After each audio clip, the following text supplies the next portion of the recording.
Françaisdanslemonde.fr, la première plateforme multimédia d'aide à la mobilité internationale. Bienvenue sur notre podcast, je suis Gauthier Saïs et aujourd'hui j'ai le plaisir d'accueillir Laurent Kézergue. Françaisdanslemonde.fr, le podcast.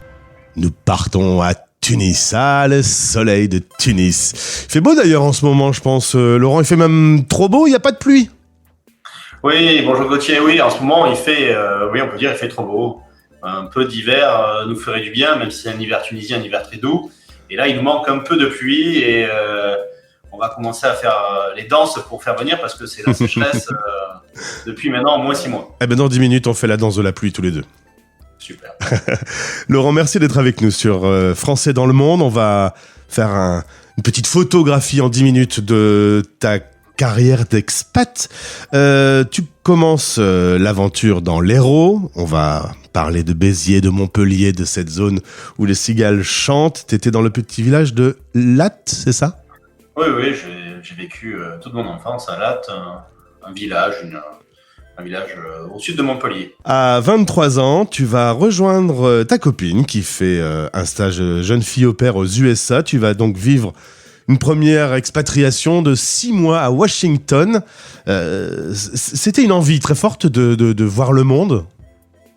Ah oui, c'était l'occasion qui a fait le larron parce qu'entre-temps, entre 17 et 23 ans, j'avais fait déjà quelques pays, que ce soit en Asie, en Afrique, Caraïbes et même la Polynésie française. Donc oui, ça faisait partie d'une envie, une volonté de voyager et de découvrir le monde d'une manière ou d'une autre. Et quand on se retrouve comme ça, bien loin de son village de Latte à Washington, c'est une autre ambiance. On est content de découvrir ce changement de culture, de rentrer dans les images d'Épinal des feuilletons américains. On le vit bien ou on a des petits coups de mou ?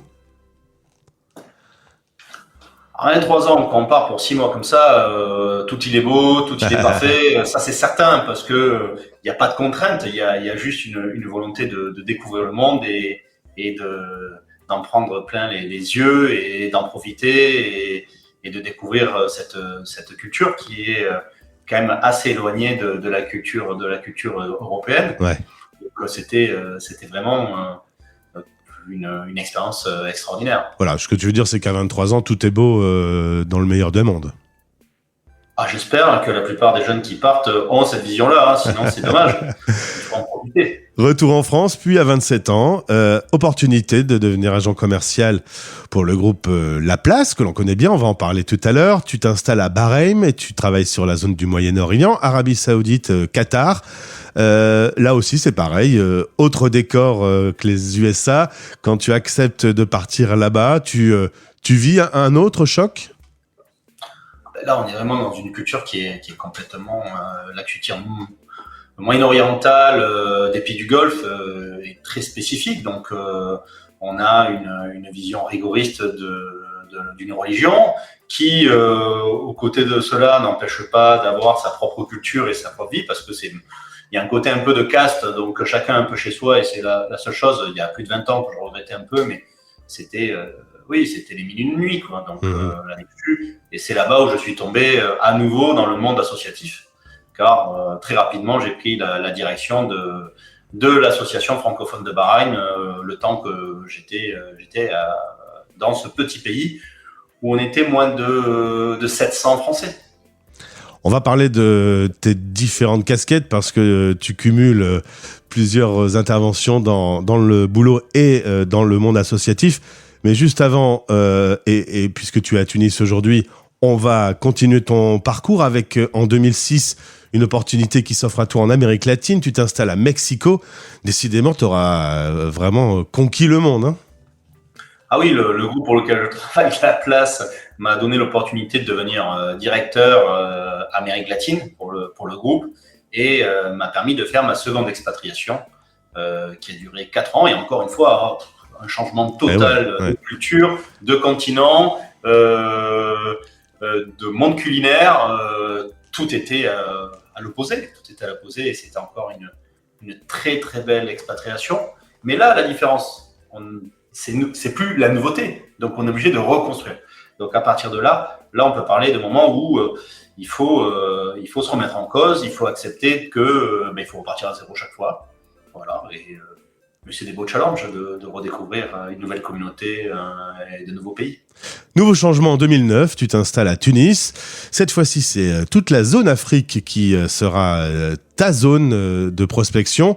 Le Maghreb, l'Afrique de l'Ouest, l'Afrique centrale.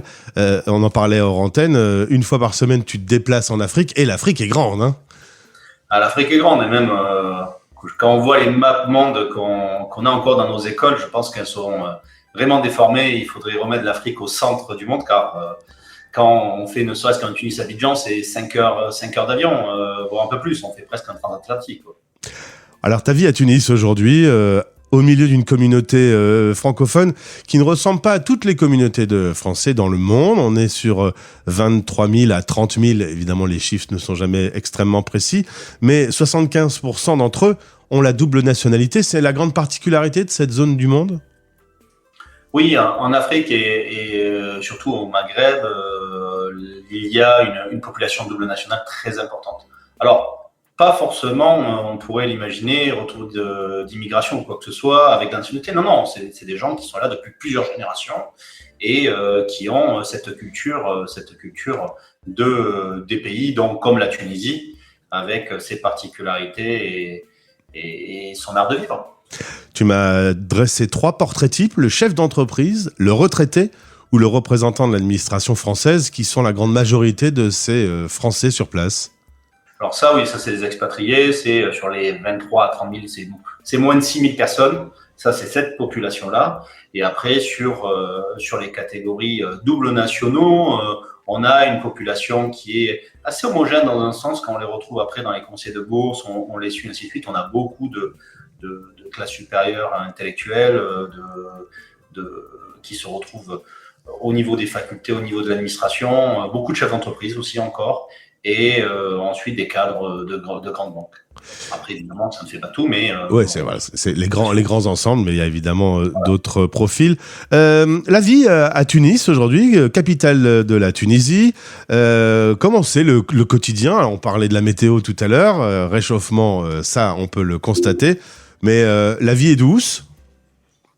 Alors, on parlait de Djerba la Douce, Club Med, il y a des années. Oui, la vie est douce à Tunis. Les gens sont accueillants, sont très agréables. On se sent très en sécurité en termes au niveau des problèmes de droit commun qu'il pourrait y avoir. C'est un pays sécuritaire, non pas forcément dans le sens policier, mais dans le sens le rapport aux autres. Donc ça, c'est quand même très très agréable. Après, on est à 1 heure de Marseille en avion, à 2 heures de Paris, sans décalage horaire la moitié de l'année. Donc c'est quand même assez facile de vivre et de pouvoir retourner en France si on le souhaite, mais rester sur place pour profiter de la douceur de vivre est un très très grand plaisir pour moi depuis maintenant 20 ans. Depuis quelques années, on a un peu de mal à échanger et à se comprendre entre l'Afrique et la France. Comment on voit le français aujourd'hui ? Il est bien vu ? Alors, il n'y a pas trop de problèmes avec la population en tant que telle, car c'est des populations qui ont l'habitude de brassage voir du monde. Mais c'est vrai que la France, en tant que telle, aujourd'hui vit un bashing. Et la situation de l'actualité actuelle avec Israël n'aide pas non plus. Et ouais. Alors, je pense qu'il y a quand même une incompréhension, mais je dirais, pour avoir vécu au Mexique, quand il y avait un problème au Mexique, on disait toujours c'est la faute aux Espagnols, l'ancien colon. Et là, c'est toujours la faute aux Français parce que c'est l'ancien protectorat aux colonies. Donc voilà, il faut bien avoir à un moment donné ce retour sur l'histoire qu'on a pu avoir. Mais à côté de ça, on est très près, on est tous des Méditerranéens et il ne faut pas oublier qu'on vit ensemble depuis des siècles et des siècles. Et ça, il ne faut pas le mettre de côté. Et puis, aux toutes dernières nouvelles, on est tous citoyens du monde. Hein, donc, je sais pas si les hommes et les femmes auront bien compris qu'on est tous sur la même planète, mais je l'espère un jour. Côté professionnel et associatif, un mot donc, tu travailles, on l'a dit, au sein de La Place, qui est partenaire sur Français dans le monde. Je salue les équipes de La Place dans le monde entier. Président également de l'UFE Carthage et membre de l'administration UFE Monde et aussi conseiller des Français de l'étranger. Laurent, est-ce que tu dors de temps en temps ? Ah, j'avoue que ça prend du temps, la communauté prend du temps, mais bon, comme je dis à certains de mes amis, le week-end, je préfère m'occuper de la communauté que d'aller au golf. Voilà, donc ça me laisse du temps. Et je trouve ça passionnant parce que derrière une communauté, il y a évidemment des gens qu'on apprécie, des gens qu'on aide, l'organisation d'événements et ce côté de l'expatriation qui fait qu'on est souvent de sortie, on voit du monde. J'en ai fait une partie de mes activités extra-professionnelles. Est-ce que de temps en temps, tu penses à la France, puisque ces différentes expériences, tout ça s'est passé très loin de ton village occitan. Est-ce que tu as un peu imaginé la suite de ta vie ? La suite de ma vie, elle est encore professionnellement à l'étranger. Je ne me vois pas réellement rentrer en France, sauf opportunité du groupe. Mais pour l'instant, je me vois bien rester en Afrique et même à Tunis pour encore quelques belles années. Car au niveau professionnel, il y a encore énormément de choses à faire. Et au niveau social, au niveau du monde associatif, on est toujours en pleine construction et c'est toujours un plaisir de faire avancer une communauté et sa position dans le pays dans lequel on est. Laurent, merci d'avoir répondu à nos questions aujourd'hui. Les liens pour pouvoir te contacter, puisque tu parlais d'entraide, c'est une des missions au sein des associations. Vous pouvez contacter Laurent et puis on se permettra de revenir vers toi. C'est vrai qu'on se disait hors antenne qu'on ne parlait pas assez des Français d'Afrique. On va essayer de corriger le tir cette année, notamment grâce à toi. Merci beaucoup Gauthier. À bientôt. Françaisdanslemonde.fr